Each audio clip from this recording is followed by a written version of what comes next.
ओम शांति।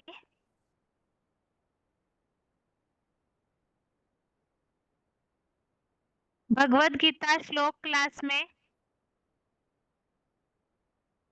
आज के क्लास में 8 प्रश्नों के उत्तर में से पहले प्रश्न का उत्तर हम समझ रहे हैं। भगवान सर्वव्यापी नहीं है तो एक व्यापी कहाँ है? इस प्रश्न के उत्तर में हमने समझा है भगवान एक व्यापी शंकर के साकार स्वरूप द्वारा ही इस सृष्टि में प्रत्यक्ष होते हैं और इसके अभी तक के क्लासेस में हमने कई सारे प्रमाण समझे हैं। भगवान शंकर के द्वारा ही प्रत्यक्ष होते हैं। इसका पहला प्रमाण शंकर ही एक ऐसा देवता है जो 33 करोड़ देवताओं में त्रिमूर्ति श्रेष्ठ मानी जाती है और त्रिमूर्ति में भी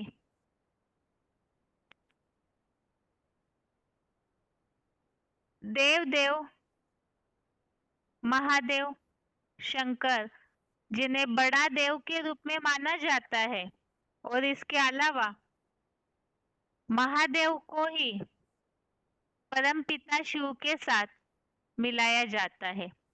शिव और शंकर दोनों मिलाकर एक किया हुआ है क्योंकि शंकर ही एक ऐसा देवता है जो शिव समान बनते हैं। इस बात को भी हमने अभी तक के क्लासेस में समझा है। वास्तव में शंकर कोई देवता नहीं होते हैं पहले से ही। इसके लिए गीता के श्लोकों के प्रमाण हमने समझे। इसी सृष्टि पर देवताएं और असुर 2 प्रकार की सृष्टि होती है। सतयुग त्रेता युग में देवताएं, द्वापर कलयुग में मनुष्य, और मनुष्य ही अपने अवगुणों से नीचे उतरते उतरते असुर बन जाते हैं। तो कलयुगांत में जब परमपिता इस सृष्टि पर आते हैं तो इस सृष्टि पर कोई देवताएं होते ही नहीं है। इसीलिए परमपिता को कोई साधारण तन का आधार लेना पड़ता है। अर्थात जो तीनों देवताएं हैं शास्त्रों में जिन्हें माना गया है वास्तव में वो साधारण मनुष्य होते हैं, लेकिन परमपिता उनका जब आधार लेते हैं तो सबसे पहले वो देवताओं के गुणों को धारण करते और उनमें भी परमपिता शिव भले त्रिमूर्ति शिव गाए जाते हैं लेकिन केवल शंकर के द्वारा ही परमपिता शिव प्रत्यक्ष होते हैं। तो ये शंकर भी वास्तव में एक साधारण व्यक्तित्व है जिसके लिए भगवत गीता में भी कहा है अवजानन्ति माम मूढ़ा मानुषीम तनुमाश्रितम। एक साधारण तन में भगवान आकर के अपना कार्य करते हैं तो उन्हें कोई पहचान नहीं पाता। मानुष्यम तनुमाश्रितम अर्थात मनुष्य तन का आधार लेते हैं तो वो शंकर के स्वरूप द्वारा परमपिता प्रत्यक्ष होते हैं। इसका प्रमाण परमपिता शिव जो ईश्वरीय ज्ञान और राजयोग की पढ़ाई पढ़ाते हैं तो उस पढ़ाई को सबसे पहले एक शंकर ही है जो धारण करते हैं, अर्थात अव्वल नंबर में आगे जाते हैं और याद करते करते एक तो परमपिता शिव के प्रवेष्टा का संग और साथ में शंकर की अपनी याद की तीव्रता के कारण वो शिव समान गुणों को अपने में धारण करते हैं। इसीलिए ही भक्ति मार्ग में ये माना जाता है कि शंकर को ही शिव मानते हैं। वास्तव में शिव और शंकर दोनों अलग हैं। शंकर को तो मूर्ति रूप में दिखाया जाता है और परमपिता शिव वो तो निराकार शिव ज्योति है। लेकिन वही परमपिता शंकर के द्वारा ही सगुण साकार रूप में प्रत्यक्ष होते। अब शंकर ही शिव समान बने हैं, इसका प्रूफ क्या है? इसका प्रूफ यही है, एक तो शंकर का नाम शिव के साथ मिलाया है। अब समान बनते हैं अर्थात क्या करते हैं? जैसे परमपिता शिव निराकार है, निर्विकारी है, निरअहंकारी है, इसी तरह से शंकर वो वास्तव में मनुष्य होने पर भी ऐसे पुरुषार्थ करते हैं कि परमपिता शिव के समान निराकारी स्टेज को धारण करते हैं। निराकारी स्टेज अर्थात निसंकल्पी स्टेज, और इस आधार से वो निर्विकारी निरअहंकारी भी बनते हैं। शिव और शंकर दोनों अलग हैं, इसका प्रूफ यही है, एक तो दोनों को अलग दिखाया जाता है, साथ में शंकर पढ़ाई पढ़कर समान बनते हैं। इसी के लिए ही शंकर के भी दो यादगार है, एक तो तपस्वी रूप जो अपूर्ण रूप है, पुरुषार्थी रूप है, तो ध्यान लगा रहे, पढ़ाई पढ़ रहे, और संपन्न होने के बाद शंकर को ही शिव समान जब बनते हैं तो शिवलिंग के रूप में दिखाया जाता है, अर्थात बिल्कुल इंद्रियों का भान नहीं। शरीर तो है, साकार शरीर होने के बावजूद भी उन्हें अपने इंद्रियों का भान नहीं रहता। और निराकारी स्टेज मतलब क्या? निराकारी स्टेज अर्थात बिल्कुल आत्म ज्योति बिंदु की स्टेज। सबसे पहली तपस्या तो शंकर की यही है कि वो आत्मिक स्टेज का पुरुषार्थ करते हैं और परम पिता को याद करने का पुरुषार्थ करते हैं, और याद से संग के रंग से वो सारी पावर भर लेते हैं। इस सृष्टि पर जितनी भी आत्माएं हैं वो जैसे कि एक बैटरी है, आत्मा रूपी बैटरी। अब बैटरी वैरायटी है, अपनी क्षमता अनुसार चार्ज होती है।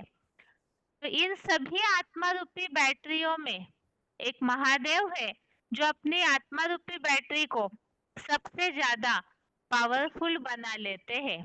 बना करके वो इस तरह से अपने बुद्धि रूपी पात्र को भरते हैं कि समान बन जाते हैं, और उनकी समानता इसी के लिए ही शिवलिंग जो है उसे कोई भी इंद्रिया नहीं दिखाते। निराकार अर्थात जो शरीर है लेकिन शरीर की इंद्रियों का कोई भान नहीं।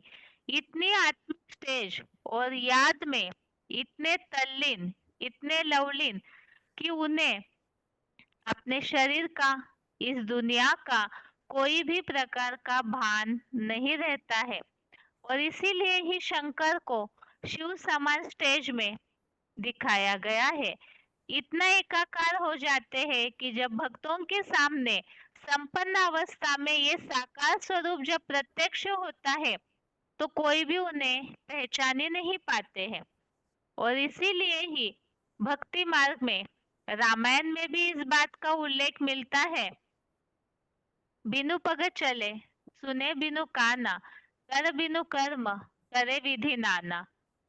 तो इसमें इस बात को स्पष्ट किया है कि इंद्रिया तो उन्हें है लेकिन वो इंद्रियों से कर्म करते हुए किसी को दिखता नहीं, क्योंकि ऐसे तो नहीं है शरीर है और कोई कर्म ही न करे।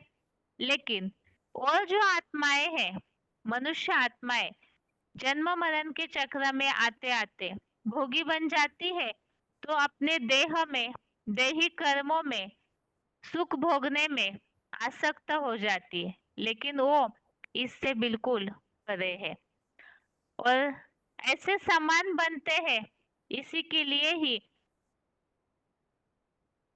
रामायण में इस बात का उल्लेख आया हुआ है, सगु नहीं आगु नहीं, नहीं कछु भेदा, उभय हरे भव संभव खेदा। अर्थात सगुण साकार, निर्गुण निराकार, अगुण, निराकार इस तरह से हो जाते एकाकार कि दोनों के बीच में कोई भेद ही नजर नहीं आता और दोनों भी सबके दुखों को हरने वाले भी है। यही महादेव शंकर ऐसी निराकारी स्टेज जो बनाते हैं जिसके लिए हमने समझा शिवलिंग यादगार दिखाया जाता है, जिसे बिल्कुल देह का भान नहीं। तो इसी को ही भगवत गीता में शिवलिंग के उस स्वरूप को ही भगवत गीता में 9वें अध्याय के 4थे श्लोक में अव्यक्त मूर्ति ना कहा है। अव्यक्त मूर्ति, मूर्त अर्थात साकार, साकार होते हुए भी अव्यक्त है। तो ये कैसे होगा? अर्थात साकार शरीर होते हुए भी स्टेज अव्यक्त है और वो अव्यक्त मूर्ति ना अर्थात निराकारी स्टेज 100% जिस आधार से उस बीज रूप स्टेज के द्वारा ही इस सारे सृष्टि का विस्तार शुरू होता है। अर्थात महादेव शंकर ही है जो सारी सृष्टि के शुरुआत के निमित्त बनते। जैसे परमपिता शिव आत्माओं के पिता है, इसी तरह से ये सृष्टि साकार है। तो साकार सृष्टि के वृद्धि और बढ़ोतरी के लिए महादेव शंकर जो मनुष्य सृष्टि के पिता के रूप में निमित्त बनते हैं अपनी निराकारी शिव समान स्टेज के आधार से। इसीलिए ही भगवत गीता में ये बात कही हुई है, अव्यक्त मूर्ति के द्वारा ही ये सारा संसार विस्तार को पाता है। तो जैसे कोई पिता है उनसे अपने परिवार की वृद्धि होती है, इसी तरह से ये सृष्टि, ये वसुधा एक कुटुंब है और उसकी वृद्धि, उसकी शुरुआत के महादेव शंकर निराकारी स्टेज अव्यक्त मूर्तिना के रूप में निमित्त बनते। तो इसी के लिए ही ये सृष्टि भगवत गीता में एक वृक्ष के रूप में मानी गई है।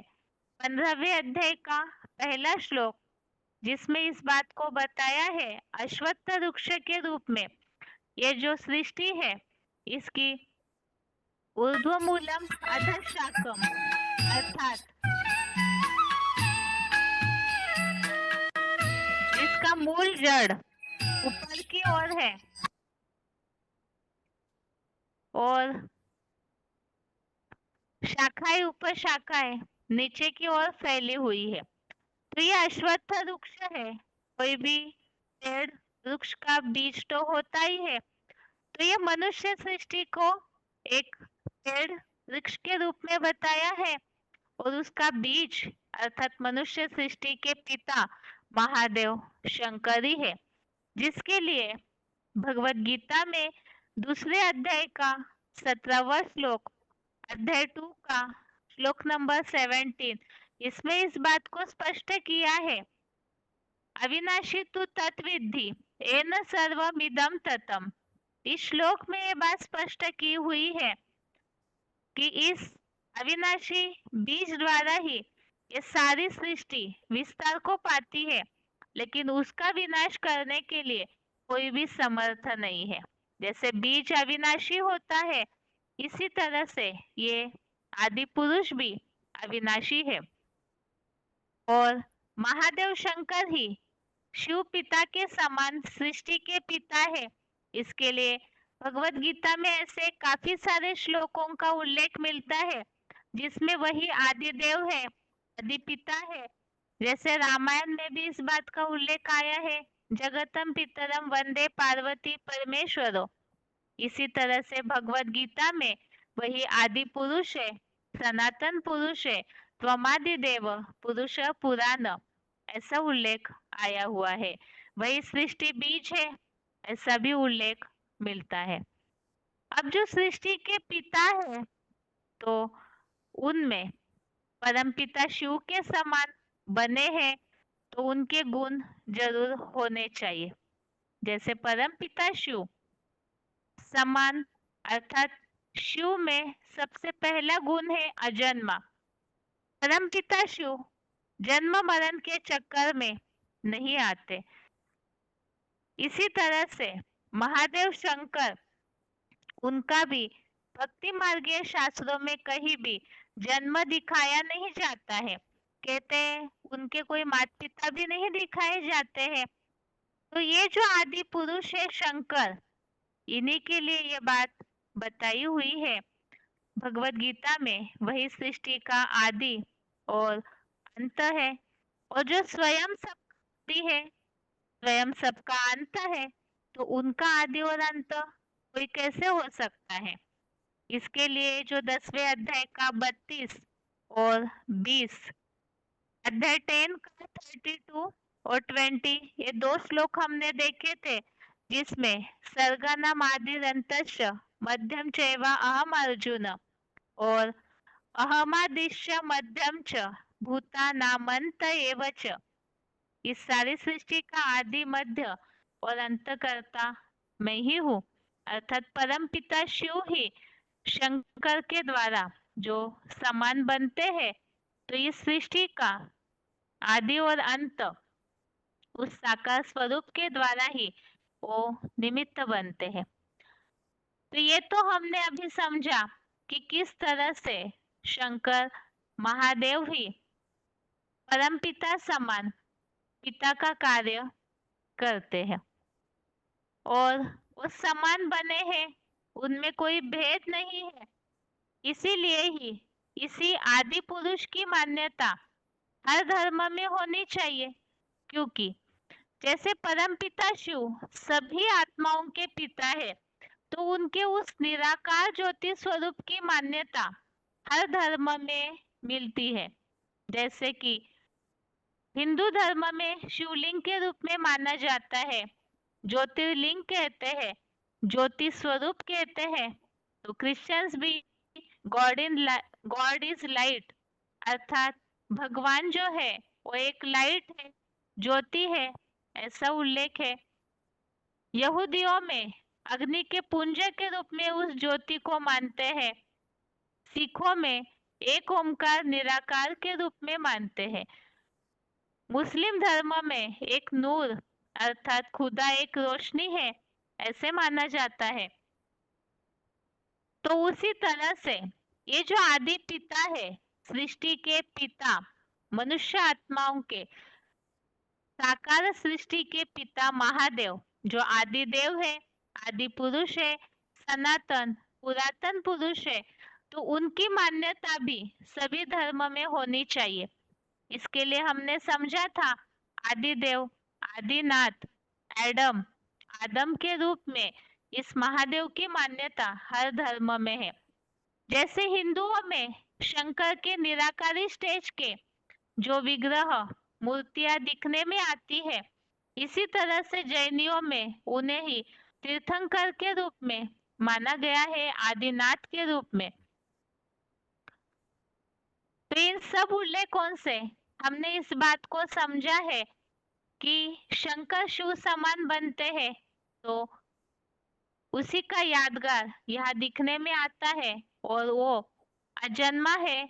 इसका प्रूफ हम पिछले क्लास में समझ रहे थे, जो 9वें अध्याय के 7वें श्लोक में इस बात को स्पष्ट किया है। कल्पक्षय पुनस्तानि कल्पादो विसृजाम में हम, अर्थात इस सृष्टि का अंत करने के भी वही निमित्त है और आदि करने के भी वही निमित्त है। अब जो सबका अंत है, उसका अंत कोई कैसे देखेगा, और जो सबकी शुरुआत है, अहमादिश्च अर्थात तो आदि है, तो फिर उसके पहले कोई कैसे हो सकता है। तो जैसे परमपिता शिव स्वयंभू है, इसी तरह से वो स्वयं आते हैं, अपना कार्य करते हैं, और परमपिता जन्म मरण के चक्र में आते नहीं।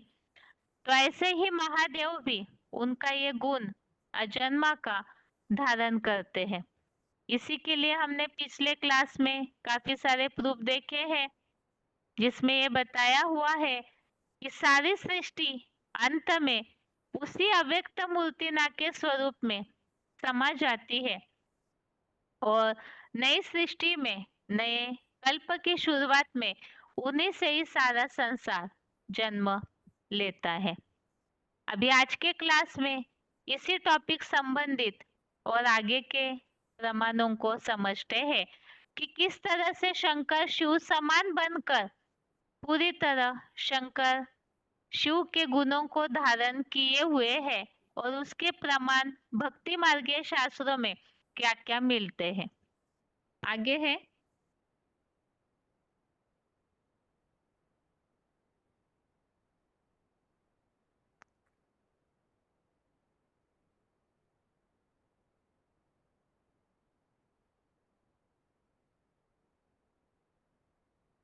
यहाँ हम टॉपिक समझ रहे थे। जो साकार स्वरूप है, न ही उसका कोई आदि है और ना ही उनका कोई अंत है, वही सबकी शुरुआत और अंत भी है। और इसी के लिए ही यहाँ सबसे पहले हम पॉइंट समझते हैं। VCD number 1930, VCD number 1930। मैं कालों का काल हूँ, जो सबको चबा जाता हूँ, खा जाता हूँ और तुम सब आत्माओं को वापस ले जाता हूँ। वापस ले जाता हूँ तो खुशी होती है। महाकाल का मंदिर भी होता है, इसको काल नहीं कहेंगे, इसको फिर महाकाल। तो महाकाल का भी मंदिर है, बहुत जगह में है। तो ये महाकाल कालों का काल है, अर्थात ही सबके विनाश के लिए वो निमित्त बनते हैं। और इसी के लिए ही यहाँ ये पॉइंट बताया हुआ है, वो कालों का काल महाकाल है, अर्थात सबको खाने वाला है, तो उसको खाने वाला कोई भी नहीं है। और इसी के लिए ही 11वें अध्याय का 32, अध्याय 11 का श्लोक नंबर 32, इसमें बताया है, श्री भगवान उवाच कालोस्मि लोक क्षयकृत प्रवृद्धो। तो कालो अस्मि अर्थात मैं काल हूँ, महाकाल हूँ, और इनका विनाश करने के लिए कोई भी निमित्त नहीं। जो सबका अंत है, उसका भले कोई कैसे विनाश कर सकता है। इसी के लिए दूसरे अध्याय का 17वां, अध्याय 2 का श्लोक नंबर 17 श्लोक है, अविनाशी तु तत्विद्धि येन सर्वमिदं ततं विनाशम अव्ययस्यास्य न कश्चित् कर्तुमर्हति। तो इसमें इस बात को स्पष्ट किया है, उस अव्यय पुरुष का विनाश करने के लिए कोई भी समर्थ नहीं है।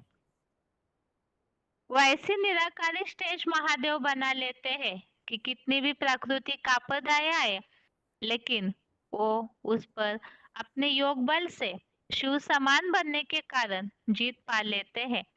और इसी के लिए ही महादेव के लिए ही भक्ति मार्ग में भी ये मान्यता है कि वो अविनाशी है, सबका विनाश करने वाला है। और इसी संबंधित वीसीडी पॉइंट है 2363 2363। सदा कायम इस सृष्टि पर एक शिव बाबा ही है। और बाबा किसे कहा जाता है? साकार और निराकार के मेल को। इसका मतलब कोई तो है आत्मा, जो इस सृष्टि पर शरीर धारण करते हुए भी जिसको काल नहीं खाता, उसका नाम ही है कालों का काल महाकाल, जिसको कोई काल खा नहीं सकता। वो सारी दुनिया को खा जाएगा, परंतु उसको महामृत्यु के समय, महाविनाश के समय कोई नहीं है जो उसका विनाशम कर्तुमर्हसि। गीता में आया है, उसका विनाश करने में कोई सक्षम हो, ऐसे नहीं है। तो इसी के लिए ही हमने ये समझा कि उस साकार स्वरूप का अंत नहीं है। आगे है,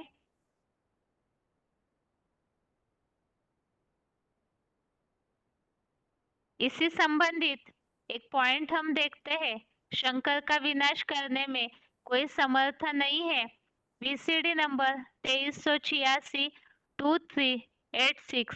27 मिनट 27 मिनट्स के बाद से लिया हुआ पॉइंट।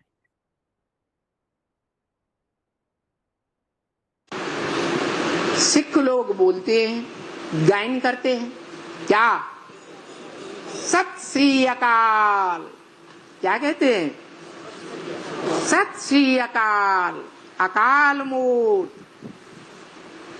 कैसी मूर्त है? तो मूर्त, मूर्ति माने साकार, जिसकी मूर्ति हो। अमूर्त माने निराकार। तो वो सत श्री अकाल मूर्ति वाला तो है, साकार तो है, लेकिन अकाल है, उसको काल नहीं खा सकता। वो महाकाल है, कालों का काल है। वो सारी दुनिया को खा जाएगा, परंतु उसको कोई खा नहीं सकता। तो कौन है? भारत में किस रूप में माना जाता है? कोई है?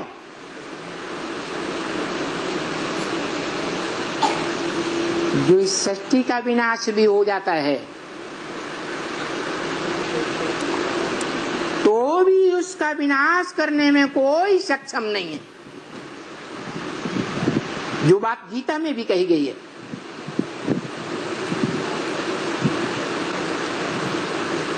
कौन है वो मूर्ति? है शंकर। ऐसी मूर्ति है जो रौद्र रूप धारण करती है, विकराल रूप धारण करती है, सारे संसार को काल के गाल में ले लेती है। जिसके गाल में दंष्टा करालाने चते मुखाने, चाहे देव आत्माएं हो, चाहे मनुष्य आत्माएं हो, चाहे राक्षसी आत्माएं हो, या कोई भी प्राणी मात्र हो, सब उसके काल के गाल में, दाढ़ों में चबाए लिए जाते हैं।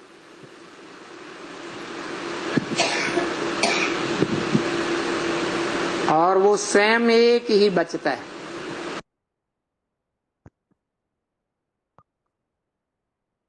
आगे है साकार स्वरूप जिसका कोई अंत नहीं। VCD number 2921 2921। हीरो पार्टधारी तो और ही सबसे जास्ती ऑलराउंड 84 के चक्र में 84 जन्म लेने वाला, पूरा 1 सेकंड भी कम नहीं। शास्त्रों में दिखाया हुआ है, एक ही आत्मा है इस सृष्टि रूपी रंगमंच पर, जो कभी भी उसका शरीर से अंत नहीं होता।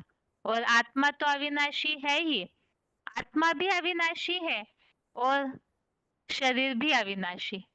कैसे अविनाशी?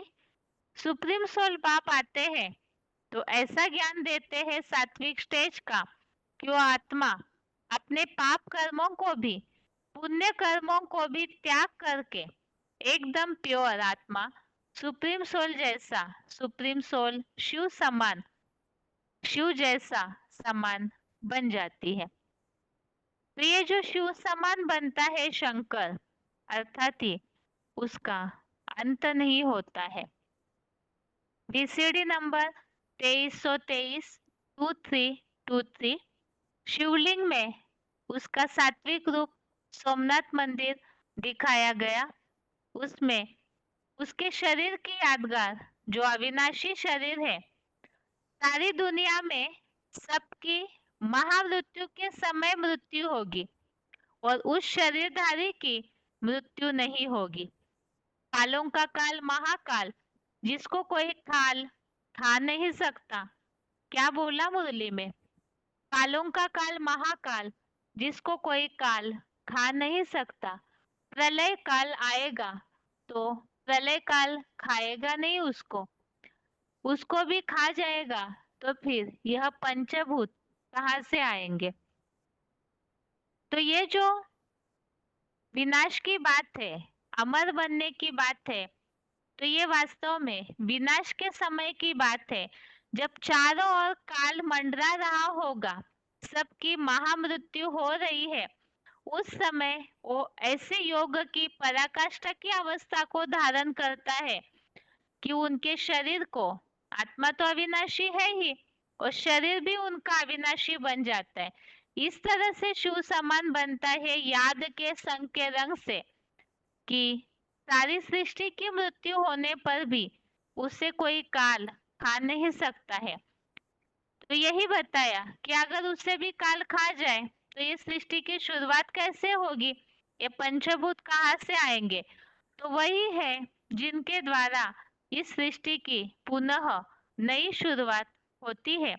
तो इसके लिए बताया शंकर का कोई अंत नहीं है। आगे है,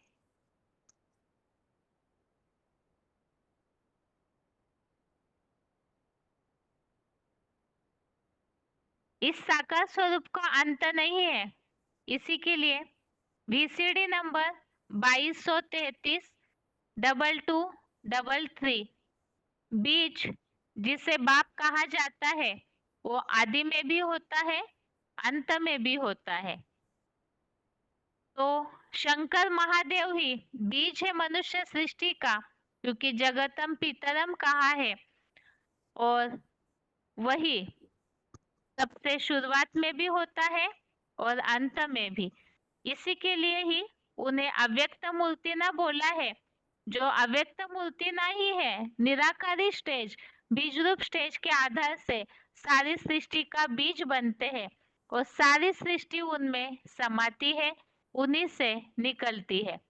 इसी के लिए बताया VCD नंबर 2334 अव्यक्त मूर्ति ना, उस बीज में सारी दुनिया समा जाती है, उस बीज में से सारी दुनिया निकलती भी है। जड़ और जंगम, चैतन्य और जड़, जो भी है सब उसी में समा जाएंगे, एक में समा जाएंगे और एक से ही बाहर निकलेंगे। अगला पॉइंट है VCD नंबर 316, VCD नंबर 316। परमात्मा के रूप में सिर्फ एक ही हस्ती है जिससे शंकर कहा जाता है, जिसका आदि और अंत नहीं है। शास्त्रों में एक ही देवता है जिसका जन्म नहीं दिखाया जाता और जिनका मृत्यु नहीं दिखाई जाती।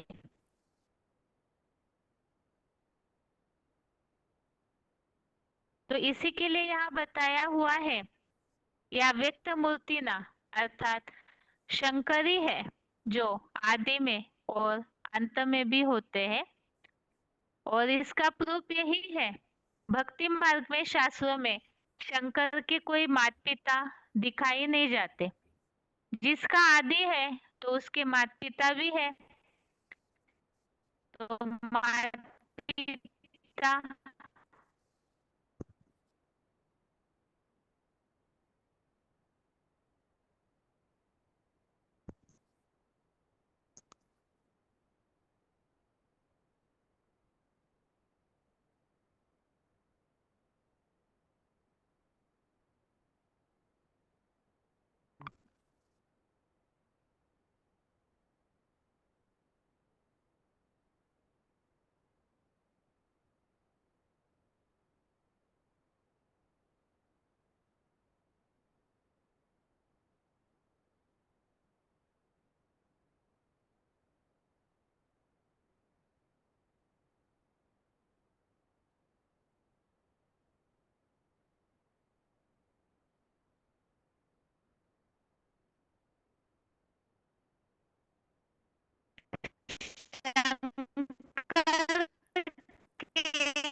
शंकर के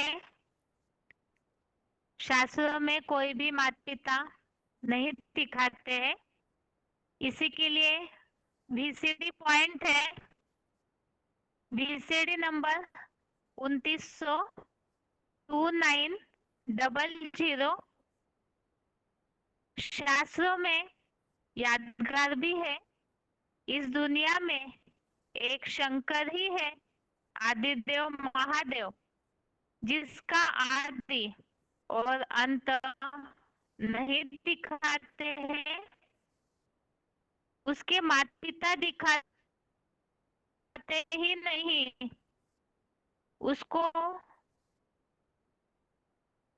कोई है नहीं उसको जन्म देने वाले वास्तव में, और शंकर ही सबका आदि है। इसी के लिए 10वें अध्याय का दूसरा श्लोक, अध्याय 10 का श्लोक नंबर 2, इसमें उल्लेख है अहमादिर्हि देवानां महर्षिणां च सर्वशः। ऐसे ही 10वें अध्याय का तीसरा, अध्याय 10 का श्लोक नंबर 3, इसमें बताया है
दसवें अध्याय का तीसरा श्लोक,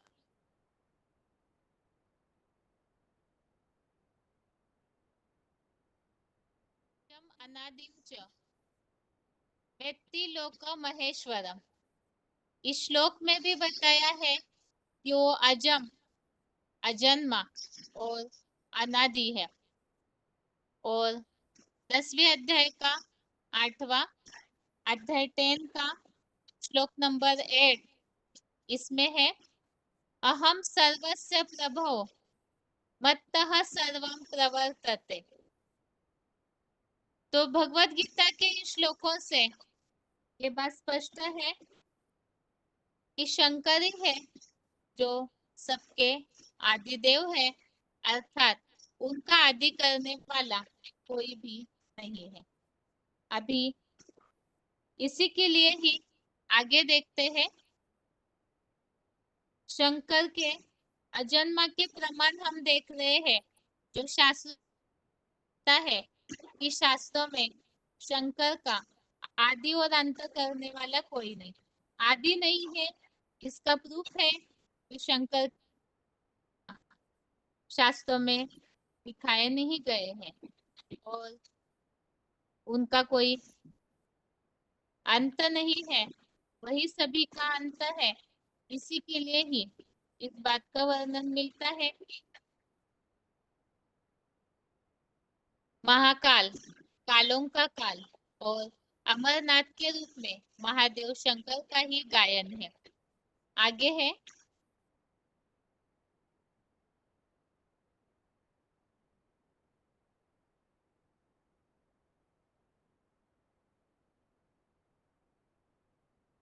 जिसका कोई आदि नहीं तो वो अनादि हो गया। अनादि अर्थात जिसका कोई आदि नहीं, तो शंकर को इसीलिए अनादि, और जिसका अंत नहीं तो वो अनंत हो गए।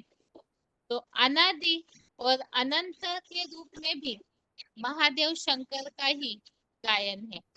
इसी के लिए 11वें अध्याय का 19वां अध्याय 11 का श्लोक नंबर 19 है।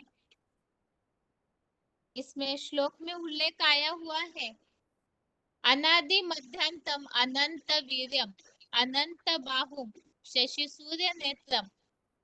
इस श्लोक के शुरुआत के भाग में इसे उल्लेखित किया है, अनादि मध्यांतम अनंत वीर्यम, तो वह अनादि है।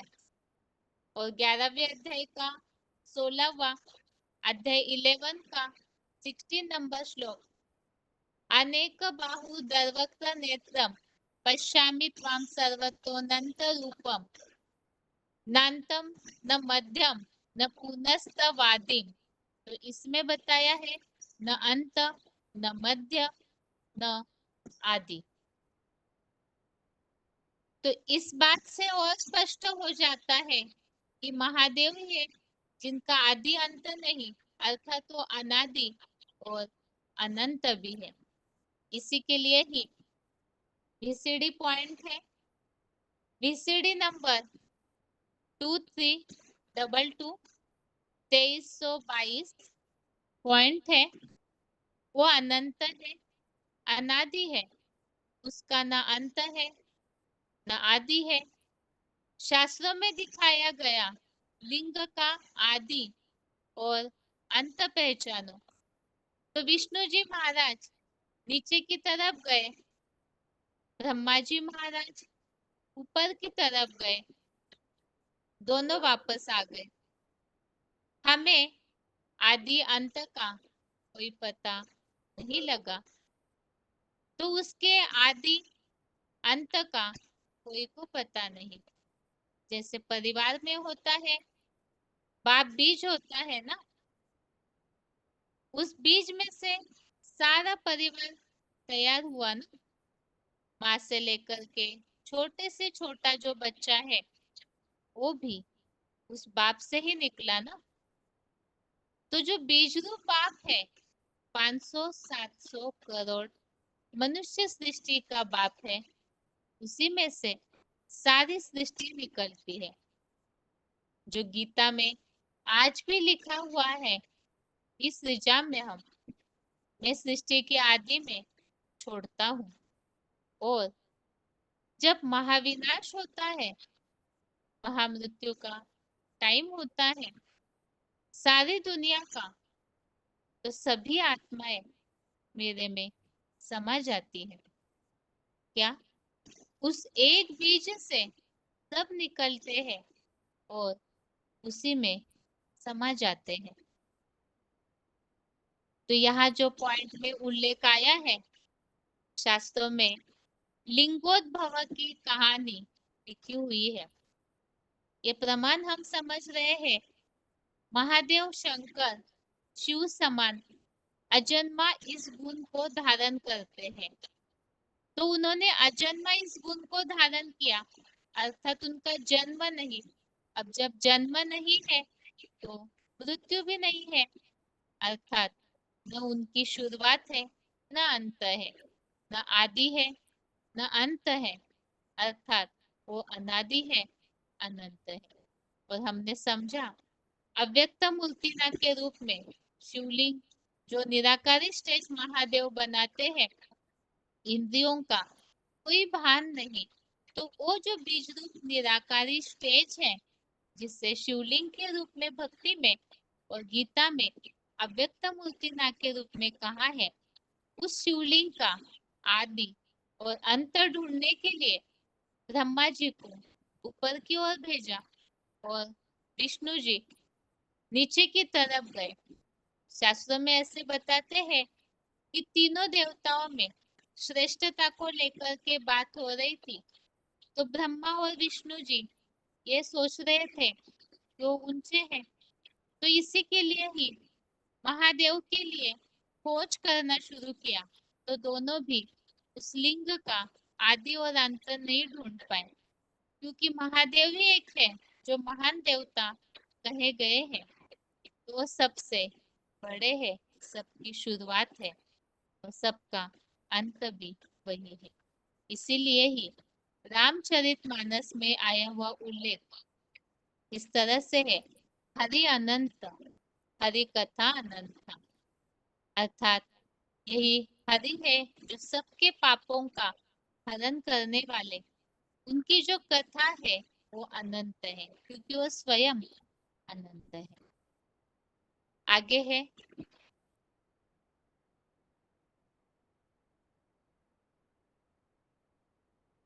शंकर अजन्मा है, अर्थात अनादि है, उनका कोई आदि नहीं। इसी के लिए ही यहाँ पॉइंट्स देखते हैं कि शंकर के अजन्मा के, यहाँ तो हमने मुरलियों के उल्लेखों के द्वारा समझा, अभी एक कहानी समझी लिंगोद्भव की, और शास्त्र में रामचरितमानस में आया हुआ उल्लेख देखा, हरि अनंत, हरि कथा अनंत। लिंगोद्भव की कहानी भी इसी के लिए प्रमाणित करती है कि वो अनादि अनंत है। इसी तरह से और प्रमाण हम देखते हैं जो मुरलियों में उदाहरण दिए हुए हैं, VCD नंबर 2484 एक व्यासी ऐसी आत्मा है जो सदा पाठ बजाती है, अनादि अविनाशी, इसीलिए शास्त्रों में उसे शंकर नाम रूप दे दिया है। न उसका जन्म है, न उनकी मृत्यु होती है, अनादि अनंत है। VCD number 85, VCD number 85, Shankar को अमरदेव क्यों कह दिया? किसी ने इसका उत्तर दिया है, उसको कोई मरता हुआ नहीं देखता। जितनी भी 500-700 करोड़ मनुष्य आत्माएं हैं, उनको जब शिव आकर के पुरुषार्थ कराता है, तो उनमें से एक ऐसा जगत पिता, जिसको शास्त्रों में जगतम पितरम वंदे कहा गया, उसको मरते हुए किसी ने नहीं देख पाया, इसीलिए उसे अमर कहा जाता है। दूसरे अर्थ में अमर इसलिए कहा जाता है कि मनुष्यों की तो मौत आती ही है, चाहे वो इच्छा करे या न करे, लेकिन देवताओं की मृत्यु जो है उनकी इच्छा अनुकूल होती है। क्या? जब वो संकल्प करेंगे तो मृत्यु होगी, अगर संकल्प न करे तो मृत्यु उनके नजदीक नहीं आ सकती, इसीलिए उनको अमर कहा जाता है। तो ये एक महत्वपूर्ण पॉइंट यहाँ बताया कि महादेव शंकर को अमर देव क्यों कहा है। उन्हें एक तो मरते हुए कोई नहीं देखता, इसलिए अमर कहा। दूसरी बात, इच्छा मृत्यु, देवताओं को भी अमर इसलिए कहते, ऐसे तो होता नहीं है कि देवता सतयुग से लेकर कलयुग तक एक ही शरीर से रहे। बात है शरीर छोड़ते हैं, लेकिन इच्छा मृत्यु, अकाले मौत, दुखदायी मौत जो होनी चाहिए वैसे नहीं होता है। अगला पॉइंट यहाँ दिया है, दुनिया में एक ही व्यक्तित्व है जो कभी मरता नहीं है, जो कभी जन्म नहीं लेता। बेहद की बात है, निश्चय अनिश्चय के चक्र में नहीं आता है। वो कौन है? शंकर। शिव तो बिंदु आत्मा का नाम है, शंकर तो शंकर, जिसके लिए भगवान बाप भी कहते हैं, इस दृष्टि पर सदा कायम कोई चीज नहीं है, सदा कायम एक ही शिव बाबा है। शिव माने ज्योति बिंदु आत्मा, बाबा माने साकार का मेल, तो वो साकार का मेल, जिस साकार नामधारी को शिव के साथ जोड़ा जाता है, तो वो शंकर वाली आत्मा है। आगे है,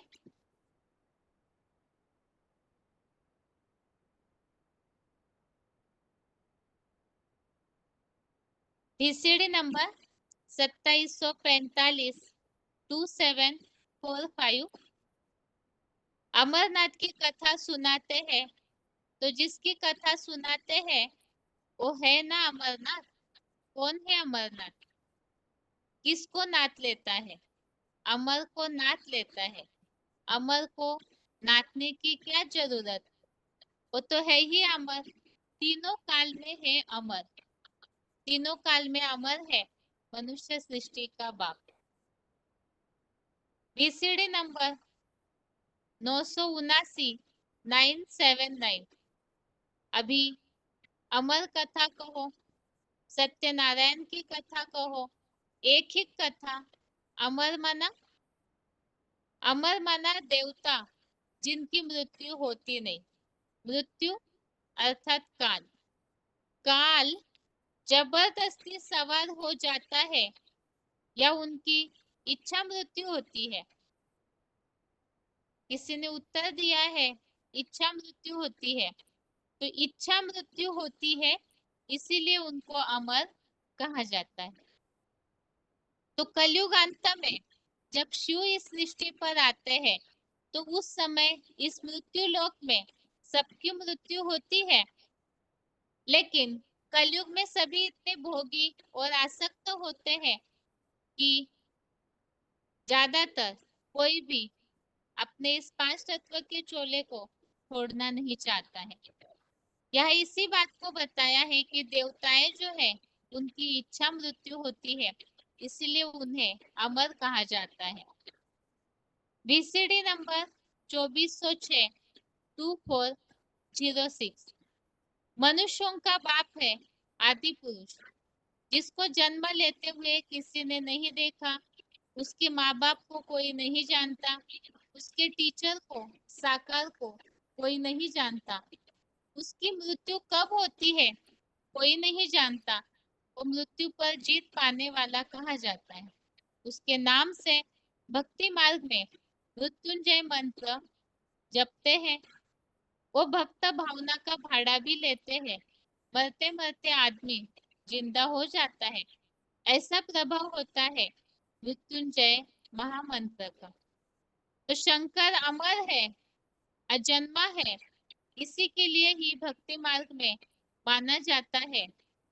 अमरनाथ के मंदिर, अमरनाथ की यात्रा प्रसिद्ध है, अमरनाथ की कथा प्रसिद्ध है। महामृत्युंजय नाम का मंत्र भी महादेव शंकर के नाम से ही बहुत ही भक्ति मार्ग में माना जाता है। तो ये शंकर के अजन्मा के प्रमाण भक्ति मार्ग में भी मिलते हैं। आगे है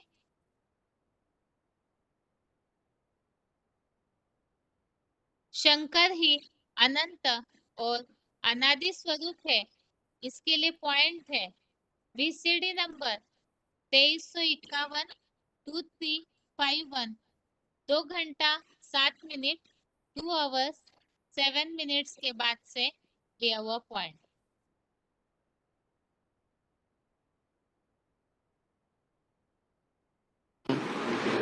इस मनुष्य सृष्टि में एक ही मनुष्य आत्मा है जो शास्त्रों में भी गाई हुई है कि उसका कोई माँ बाप नहीं है, वो अनादि है, वो अनंत है, न उसका आदि है न उसका अंत है। शास्त्रों में दिखाया भी गया कि लिंग को जानने के लिए ब्रह्मा जी ऊपर गए और विष्णु जी नीचे गए, और उनका अंत उन्हें कहीं भी नहीं मिला। कहाँ उनका आदि है और कहाँ उनका अंत है। तो बताओ, दुनिया की बड़ी से बड़ी हस्तियां 3 मूर्तियों में से 2 मूर्तियां वो भी नहीं जानती, तो हम और आप क्या जानेंगे।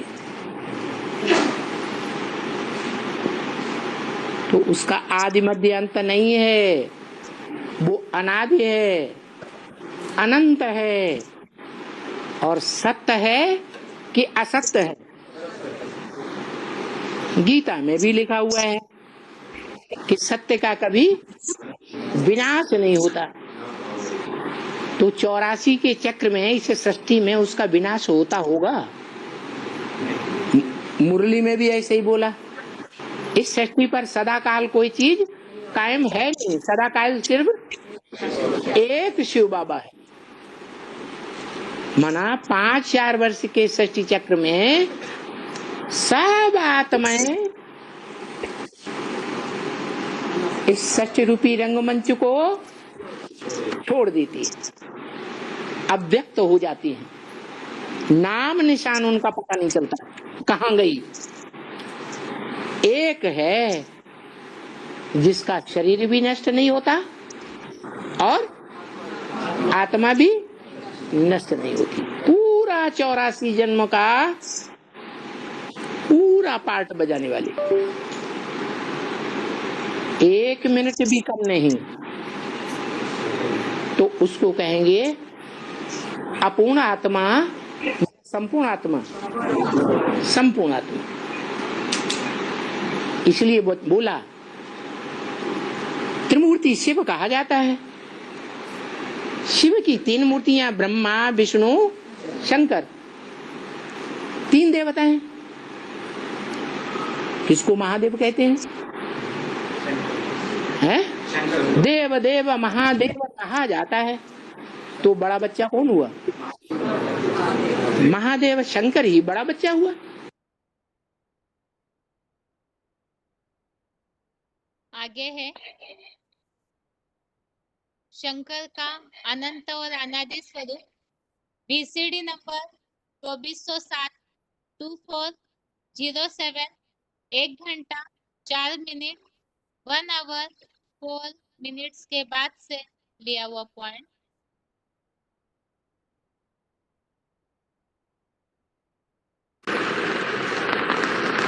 वो अनादि है इस सब मनुष्य सृष्टि में,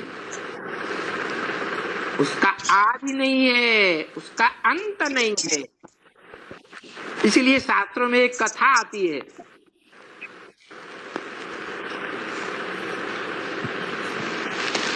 कि ऊंचे थे ऊंचे भगवंत शिव ने ब्रह्मा और विष्णु को कहा इस लिंग का आदि मध्य अंत खोज के लाओ। तो ब्रह्मा जी ऊपर की ओर गए लिंग में और विष्णु जी नीचे की ओर गए, और जाते ही रहे, कहीं अंत नहीं मिला और हार करके वापस आ गया।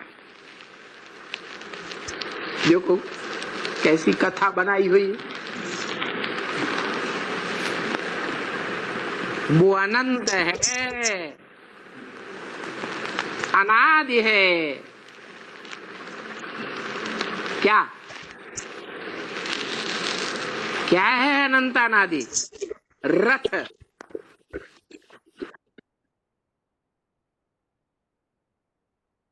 आगे है शंकर का जो अनंत और अनादि स्वरूप है, इसी के लिए शास्त्रों में अमर कथा, अमरनाथ की यात्रा, अमरनाथ का मंदिर बहुत प्रसिद्ध है। तो अमर अर्थात क्या? बीसीडी नंबर 85 85 28 मिनट के बाद से लिया हुआ पॉइंट। कौन सी कथा? अमर कथा। अमर किसको कहा जाता है? अमर माना जो मरता नहीं है। क्यों? इस सृष्टि पे ऐसा कौन है जो कभी मरता ही नहीं है? शिव।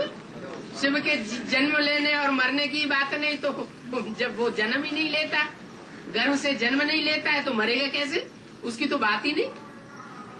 माने जो भी देवता है 33 करोड़ है, जन्म लेने वाले हैं और मृत्यु को पाने वाले हैं, तो उनको अमर क्यों कह दिया शास्त्रों में? है? शंकर को अमर देव क्यों कह दिया? हाँ, जितने भी 500-700 करोड़ मनुष्य आत्माएं हैं, उनको जब शिव आकर के पुरुषार्थ कराता है, तो उनमें से एक ऐसा है जगत पिता, जिसको शास्त्रों में जगतम पितरम वंदे कहा गया है। उसको मरते हुए किसी ने नहीं देख पाया, इसलिए उसको अमर कहा जाता है। दूसरे अर्थ में अमर इसलिए कहा जाता है कि मनुष्यों की तो मौत आती ही आती है, चाहे वो इच्छा करें या न करें। लेकिन देवताओं की मृत्यु जो है उनकी इच्छा के अनुकूल होती है। क्या? जब वो संकल्प करेंगे तो मृत्यु होगी, अगर संकल्प न करें तो मृत्यु उनके नजदीक नहीं आ सकती, इसलिए उनको अमर कहा जाता है। अगला पॉइंट,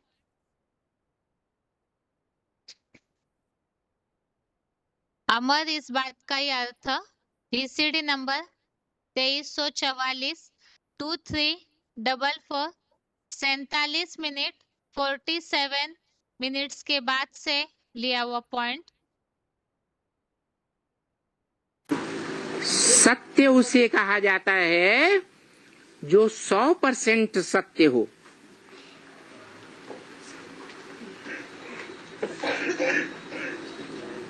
उसी से अमृत बनता है। अमृत माने आ माने नहीं, मृत माने मरा हुआ, अर्थात सदा काल का जीवन धारण करने वाला अमृत बनता है, जो कभी मरता ही नहीं।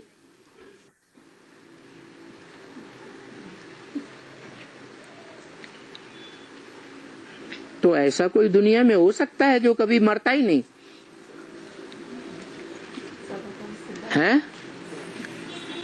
गीता में तो आया है, ध्रुवम जन्म अमृतस्य च।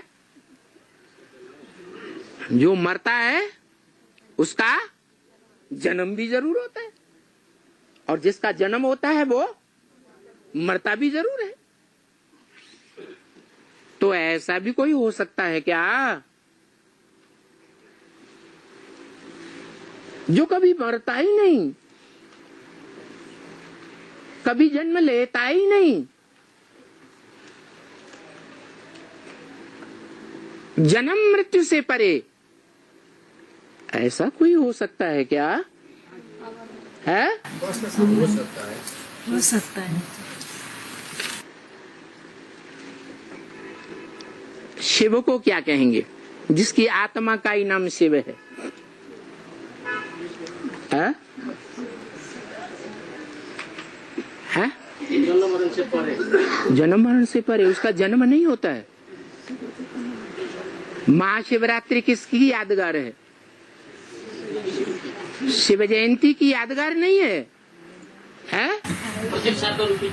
हाँ, प्रत्यक्ष नहीं होता इस दुनिया में।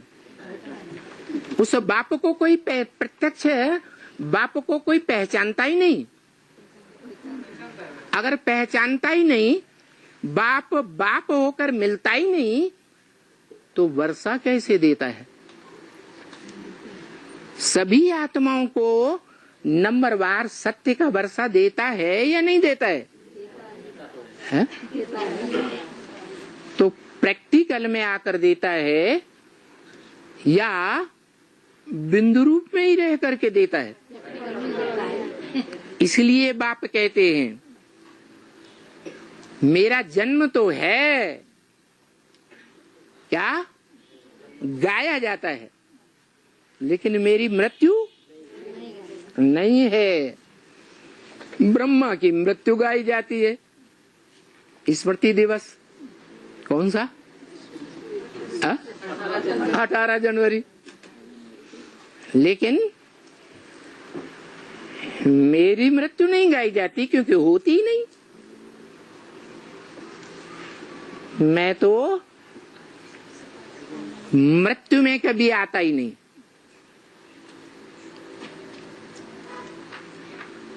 इस सृष्टि में भी आता हूं, भले दिव्य जन्म लेता हूं,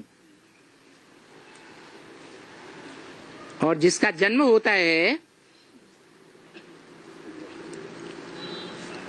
वो साकार में होता है। साकार की जयंती मनाई जाती है या निराकार की जयंती मनाई जाती है? साकार की जयंती मनाई जाती है, वर्ष वर्ष मनाई जाती है। मेरी भी जयंती वर्ष वर्ष मनाई जाती है।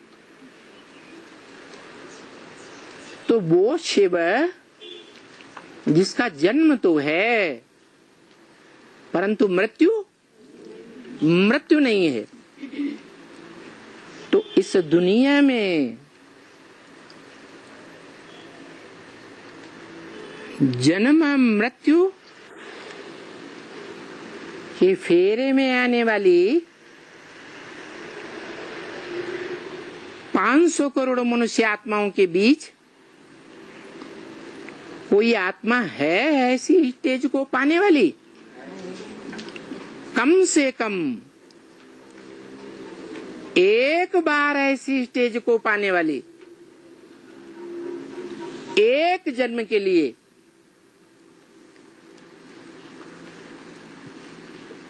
जो गाया जाए कि ये आत्मा इस सृष्टि में सदा काल रहते हुए भी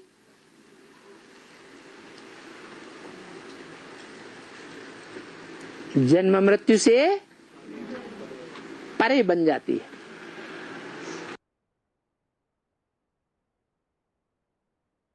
आगे शंकर अर्थात अमर, इसके लिए वार्तालाप नंबर 1255 1255 29 मिनट 29 मिनट्स के बाद से लिया हुआ पॉइंट।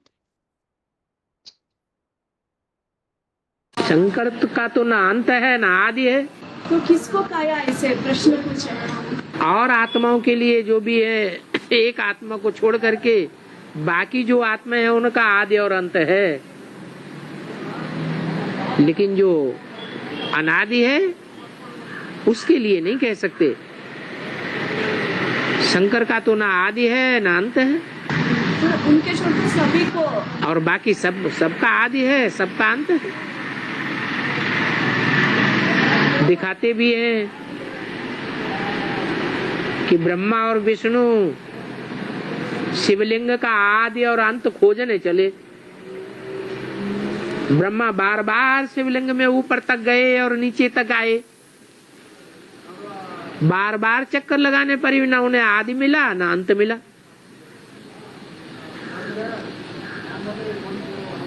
तो लिंग का अर्थ ही है परमात्मा शिव जिसमें प्रवेश करते हैं, जिसमें प्रवेश करते हैं वो शरीरधारी ही शंकर है।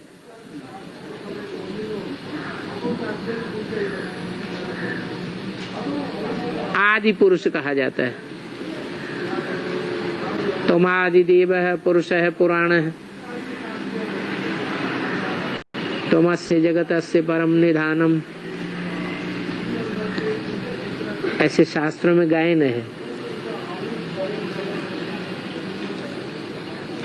बीज अनादि होता है। सारी मनुष्य सृष्टि का बीज अनादि है, न इसका आदि है और न उसका अंत है।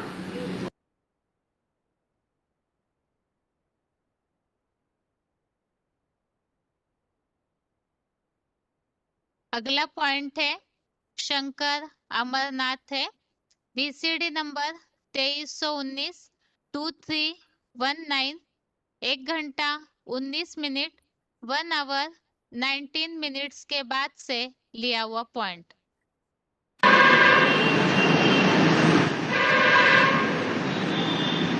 क्योंकि वो एक ही सत्य है मनुष्य सृष्टि में, जिस सत्य का कभी विनाश नहीं होता। ना सते विद्यते भावो, ना भावो विद्यते सत्य। जो सत्य है उसका इस सृष्टि में कभी विनाश नहीं हो सकता। जो झूठ है वो विनाश होता है, झूठ भागता है। जैसे झूठे झूठे धर्मों के विदेशी आतताई भारत में आए,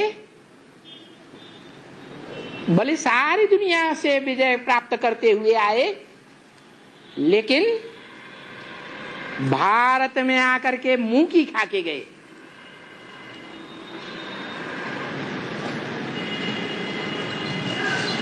हार कर भाग गए। तो सत्य भागता है या अटल रहता है? और झूठ झूठ भाग खड़ा होता है। तो जो एक ही सत्य है इस मनुष्य सृष्टि में, उसके लिए शास्त्रों में गायन है, उसका कभी मृत्यु नहीं होती और उसका साकार रूप में कभी जन्म भी नहीं होता माता के गर्भ से। वो अजर अमर अविनाशी है।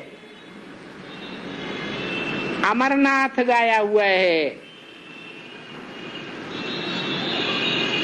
किसका नाथ? अमर माने जो मरते ही नहीं, माने देवात्मा।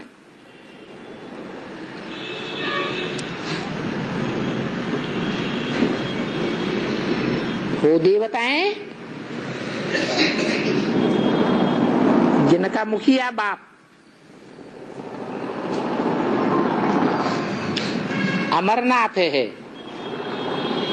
जिसकी यादगार मंदिर अमरनाथ बना हुआ है।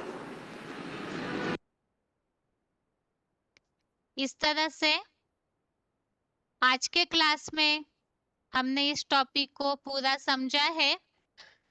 शंकर शिव समान अजन्मा बनते हैं। अर्थात क्या? अजन्मा अर्थात जन्म और मृत्यु नहीं। शंकर साधारण तनधारी होने के बावजूद भी वो शिव समान पुरुषार्थ करके ज्ञान योग के आधार से निराकारी स्टेज बना लेते हैं, शिव समान बनते हैं। तो उनकी ये जो स्थिति है निराकारी संपन्न पुरुषार्थ, तो वो साधारण मनुष्यधारी जो संपन्नता धारण करते हैं, उसी की यादगार शंकर को अमरनाथ के रूप में दिखाया जाता है। अजन्मा अर्थात जन्म मृत्यु नहीं। इसी के लिए ही हमने आज के क्लास में काफी सारे प्रमाण समझे हैं। जन्म नहीं होता, इसका प्रूफ भक्ति मार्ग में शंकर के माता पिता दिखाए नहीं जाते, उनका ऐसा कोई जन्म दिखाया नहीं जाता, उनका कोई आदि नहीं है।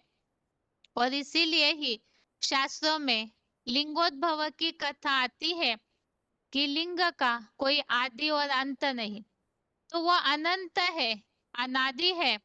और इसीलिए ही शास्त्रों में शंकर को अमरनाथ भी कहा है। तो अमरनाथ किस अर्थ में, इसे भी हमने समझा। वास्तव में कलयुगांत में मृत्यु लोक में सभी जबरियन मृत्यु की ओर बरबस चले जाते हैं, लेकिन योग बल के द्वारा देवताएं ऐसी स्टेज धारण करते हैं, उसमें भी महादेव वो सबसे पहले ऐसी स्थिति धारण करते हैं, इच्छा मृत्यु। जब तक वो संकल्प न करे तब तक मृत्यु उन्हें छू भी नहीं सकती है। तो शंकर ही ऐसे हैं जो विनाश काल में, वास्तव में अमरनाथ की बात, कालों का काल महाकाल की बात, मृत्युंजय की बात, ये विनाश काल की बात है। जब चारों ओर काल मंडरा रहा है, उस समय वो महादेव ऐसी संपन्न स्थिति, अव्यक्त मूर्तिना की स्थिति को धारण करते हैं कि उसका विनाश करने के लिए कोई भी, न प्रकृति के तामसी तत्व, ना ही सृष्टि की कोई हस्ती निमित्त बन सकती है, ना कोई सक्षम है। इसी के लिए हमने दूसरे अध्याय का 17वां श्लोक भी समझा। तो शंकर इसी अर्थ में अजन्मा अर्थात उनका कोई आदि करने वाला नहीं, उनका कोई अंत करने के लिए समर्थ नहीं है। तो वो महाकाल है। महामृत्युंजय मंत्र उन्हीं के नाम से माना जाता है। और इसी के लिए ही हमने समझा वो सृष्टि का बीज है, क्योंकि बीज अनादि अविनाशी होता है और सबकी शुरुआत करने के वो निमित्त बनता है। तो आज के क्लास में इस अजन्मा के टॉपिक को हमने समझा है। अब इसके आगे एक प्रश्न भक्तों को निर्माण हो सकता है, या जो भी इस बात को समझते हैं, शिव जयंती या शिवरात्रि वो तो जन्म के रूप में मनाई जाती है। जब शंकर अजन्मा है, अनादि है, अनंत है, तो फिर शिव जयंती या शिवरात्रि क्यों मनाते हैं? वास्तव में ये किस बात के लिए यादगार बन गया है?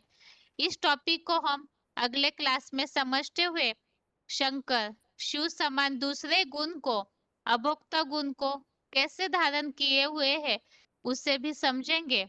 आज के लिए 8 प्रश्न में से पहले प्रश्न का यह उत्तर भगवान एक व्यापी शंकर के साकार स्वरूप द्वारा है। यहाँ तक ही पूरा करते हैं। ओम शांति।